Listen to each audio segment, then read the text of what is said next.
80s 90s के लोग हमारे से ज़्यादा हेल्दी और खुश क्यों थे? क्या आपने कभी विचार किया है? उस समय की अपेक्षा आज हमारे पास संसाधन 10 गुना है, मैं कहूँगा 50 गुना, 100 गुना है।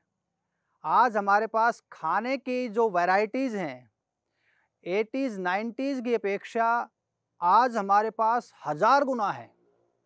हमारे पास जो मनोरंजन के साधन जो उन दिनों होते थे 80-90 के दशक में, आज हमारे पास न जाने कितने गुना हैं। 80s 90s की अपेक्षा आज हमारे पास वर्कआउट के, व्यायाम करने के संसाधन कितने हैं? उन दिनों इतना नहीं था, उसके बावजूद भी आज हम बीमार क्यों हैं? क्या आपने कभी विचार किया? उन दिनों में मानसिक रोगी हो सकता है कोई लाखों में कोई एक हो। आज मैं समझता हूँ कि हमारे अपने शहर में, आप अपने गांव में, अपने कस्बे में अगर देखेंगे तो सैकड़ों की तादाद में मिल जाएंगे। ऐसा क्यों?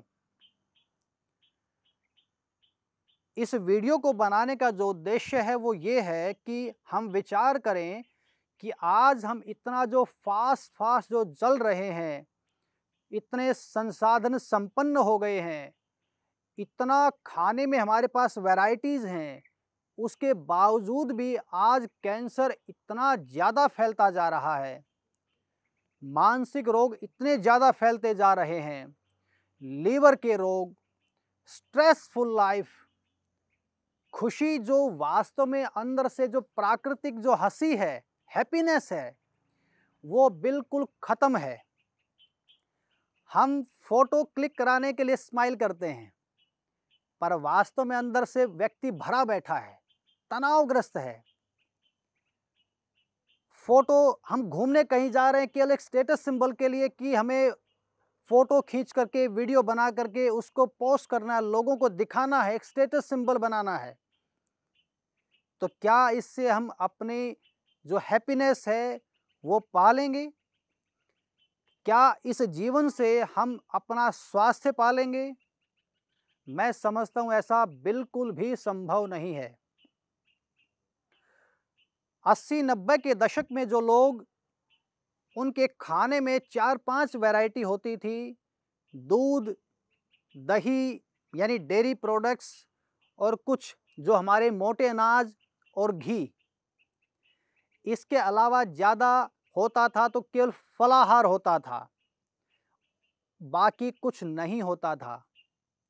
लेकिन आज हम इतना सब कुछ होते हुए भी अपने स्वास्थ्य को बरकरार इसलिए नहीं रख पा रहे हैं क्योंकि हमारा जितना भी खान पान है वो पेस्टिसाइड के द्वारा हमने अपने हाथों से उसको जहर बना दिया है, उसको दूषित कर दिया है। इसलिए हमारा जो स्वास्थ्य है वो समाप्त हो गया है। पहले के लोग, आपने सुना होगा कि अर्ली मॉर्निंग उठते थे। आज मैं समझता हूँ कि जिसको सुबह जिम में जाना होगा या जिसको वर्क अपना काम पर निकलना होगा वो शायद जल्दी उठता होगा, बाकी तो समय से उठते ही नहीं। बच्चों को स्कूल नहीं जाना तो बच्चे 8, 9, 10 बजे तक सो रहे हैं। आप कैसे उनको हेल्दी रख पाएंगे? इम्पॉसिबल।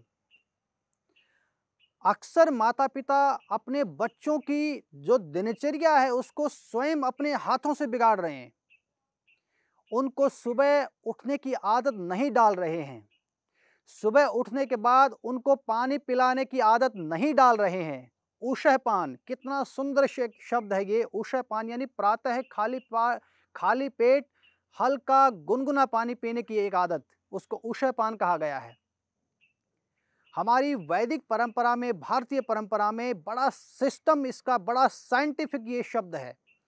उसके द्वारा आपका शरीर एक्टिवेट होता है, आपका पेट अच्छे से साफ होगा, आपकी स्किन बढ़िया रहेगी, आपका बीपी कंट्रोल रहेगा, आपकी जो स्किन है वो नेचुरल ग्लो करेगी।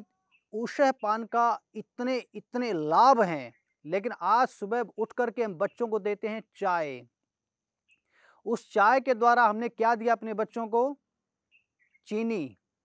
और जो बहुत पित्तवर्धक जो पत्ती है चाय की, वो हमने उसको दिया बच्चों को, या स्वयं भी पिया, उसके द्वारा हमें क्या मिल रहा है? हाई बीपी, हमारी इंटेस्टाइनल तरह-तरह की प्रॉब्लम्स, क्योंकि चाय हमारी आंतों को सुखाने का कार्य करती है, आंतों को ड्राई कर देती है।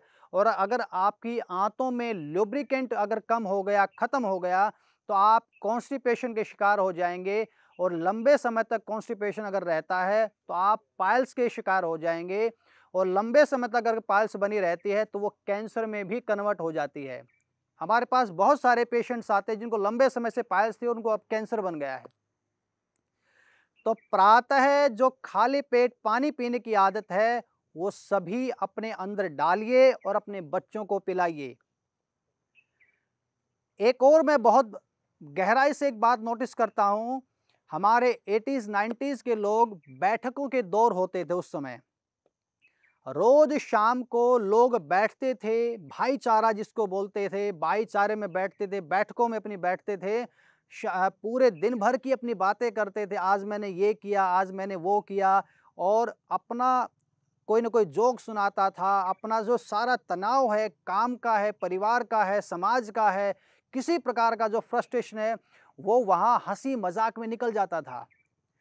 जिसका कारण वो लोग जिसके कारण वो लोग मानसिक उन्माद से बच जाते थे, कोई उन दिनों में मानसिक रोगी नहीं होता था। और आज के समय व्यक्ति सोशल नहीं रहा, अपने भाईचारे में, अपने परिवार में, भाईचारा तो छोड़ दीजिए, अपने परिवार में नहीं बैठता है। परिवार में ना बैठने के कारण वो अकेला रहता है। अकेला रहता तो तरह-तरह के जो उसके तनाव हैं, वो रिलीज़ नहीं हो पाते हैं, जिसकी वजह से वो मानसिक रोगी बन जाता है। और केवल एक व्यक्ति की बात नहीं कर रहा मैं आपको ये दावे के साथ कह सकता हूँ, मैंने कई अभी रिसर्च स्टडी पढ़ी है, मैं खुद भी विचार करता हूँ इस पर, खुद लगातार इसमें लगा रहता हूँ। आने वाले 10 से 15 साल में हमारे भारतवर्ष में सबसे ज़्यादा जो रोगी होंगे वो मानसिक रोगी होंगे। उसका एक ही कारण है, हमारा जो सबके साथ ना बैठना, बड़े बुजुर्गों में ना बैठना, बैठकों में ना बैठना, और सोशल मीडिया पर अंधाधुंध समय बिताना। मैं ये नहीं कहता कि सोशल मीडिया का प्रयोग मत करिए, ज़रूर करिए, लेकिन एक लिमिट में करिए।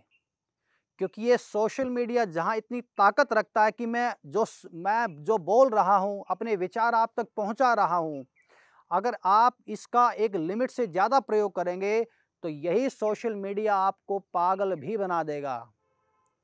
आज आप जो भी कार्य कर रहे हैं, मैं यूथ में खासकर ये बातें देख रहा हूँ, जो भी कार्य कर रहे हैं, कपड़े पहन रहे हैं, कोई शूज़ लेके आए हैं, कुछ भी XYZ कुछ भी कर रहे हैं, उसको सोशल मीडिया पर पोस्ट कर रहे हैं।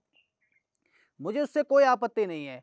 लेकिन मित्रों, मैं एक बात ये ज़रूर बताना चाहता हूँ, इस बात से आप इतने ज़्यादा सोशल मीडिया के एडिक्ट हो चुके हो कि आपको पता नहीं चला कि आपको सोशल मीडिया ने कब यूँ पकड़ लिया अपने पंजों में, और आप उससे अब निकल नहीं पा रहे हो।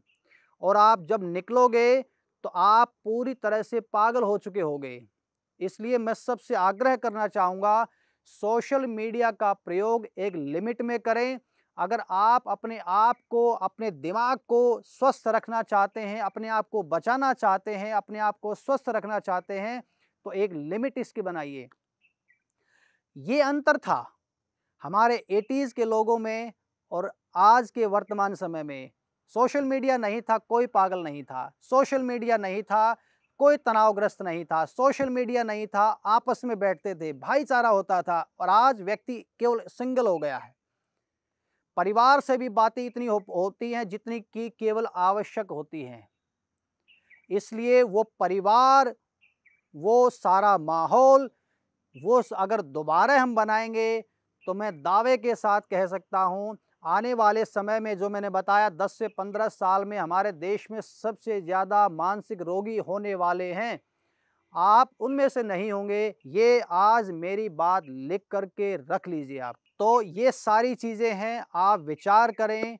इस वीडियो को बनाने का उद्देश्य केवल यही है कि हम सोचें कहाँ खड़े हैं, क्या करना है, क्यों कर रहे हैं, कब, क्या, क्यों, ये अगर विचार कर लिया तो निश्चित रूप से आपका जीवन अच्छा होगा। और अंत में मैं ये कहना चाहूँगा, अगर हमें स्वस्थ रहना है तो हमें जो हमारे पूर्वज थे, उनकी बातों को फ़ॉलो करना पड़ेगा। हमें समय से उठना पड़ेगा, समय से सोना पड़ेगा, अपनी दिनचर्या को ठीक करना पड़ेगा, वो शुद्ध खाना पड़ेगा, इस सोशल मीडिया से थोड़ा दूर रहना पड़ेगा। थोड़ा दूर, ध्यान रखिए, बहुत नहीं, काम है, मैं मानता हूँ इस बात को। सोशल मीडिया के साथ एक डिस्टेंस बना कर के रखना पड़ेगा, क्योंकि अगर नींद पूरी नहीं हुई तो शरीर स्वस्थ नहीं रहेगा, मन स्वस्थ नहीं रहेगा, दिमाग स्वस्थ नहीं रहेगा और सारा सिस्टम खराब हो जाएगा। तो मित्रों, इस बात को विचार करें, इस वीडियो को शेयर करें और इस बात को फैलाएं, देखें, विचार करें और इस पर अमल करें। बहुत बहुत धन्यवाद।